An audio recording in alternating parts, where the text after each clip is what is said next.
Hi, my name's Vincent. I'm recording from Santa Fe, New Mexico, actually, right now.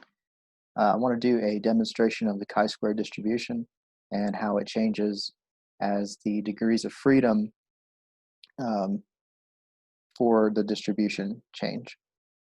This is coming from economics professor Scott Haggerty.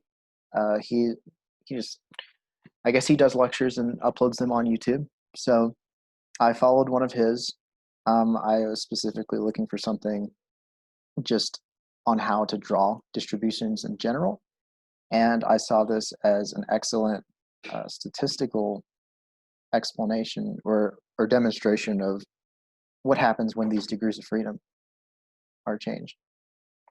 So first here, we're going to plot a chi-square distribution using our CHISQ, and this is plotting a million, 1 million cases. And this is, or an N of 1 million, and this is degrees of freedom 1. We'll just look that up really quick.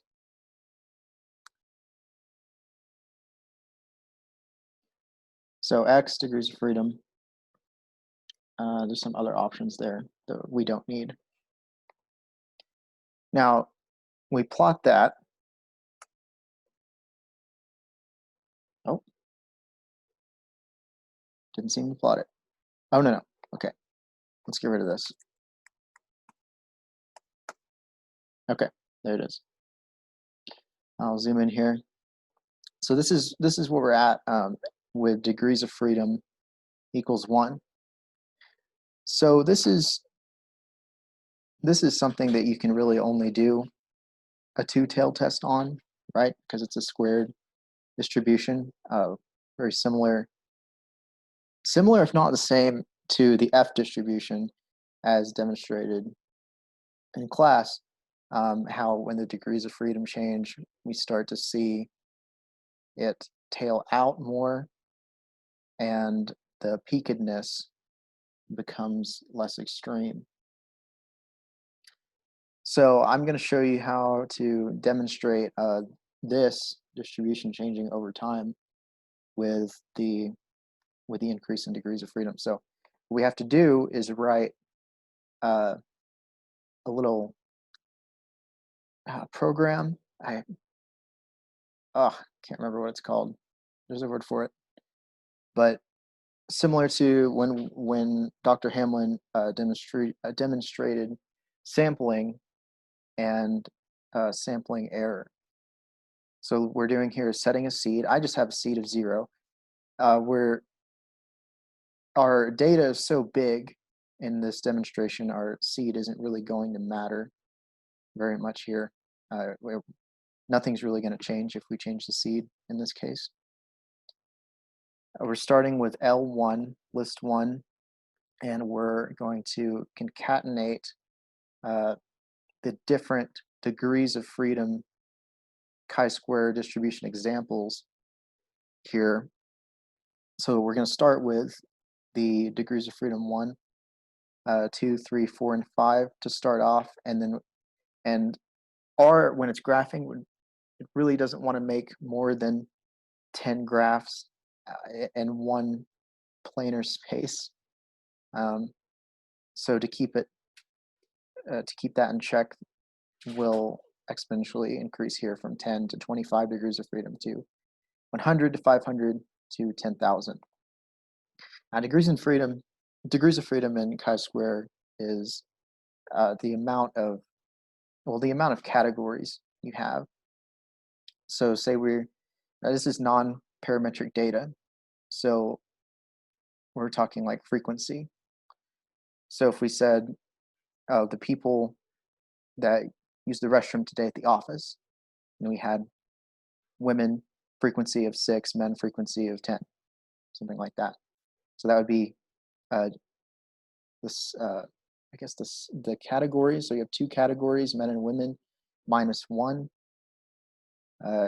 and that's going to be degrees of freedom 1, for example. So imagine here 10,000 categories.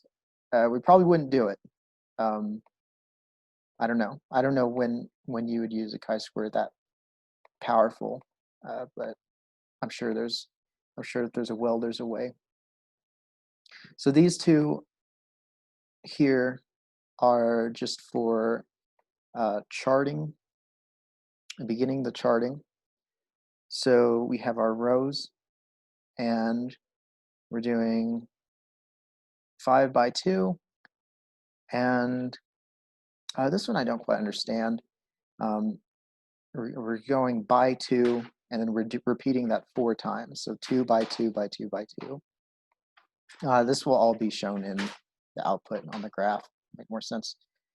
So for this function, what it does, we start with a null table. We start with a null table because when we get a new value, we base it on the previous value. So we have to start with nothing at first. Now, here we have our 1 million cases, and I is just like a variable. What we're doing is drawing a histogram. So before we drew a density plot based on the chi-square, this is actually going to be a histogram, but the histogram is going to have such a high resolution, and it'll be so not necessarily but precise, but it'll look smooth because of how big the data is that we're generating. So with a n of 1 million, the histogram will have 1,000 bins.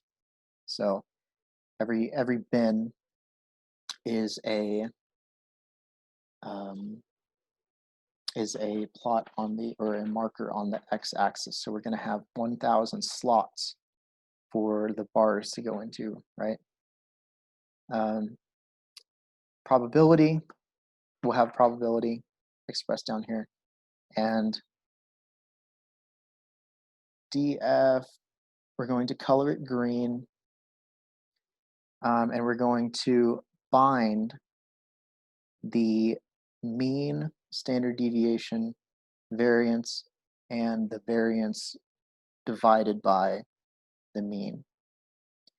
And of course, these are all necessary for plotting a distribution, right? Back when we did it on paper in Introstat.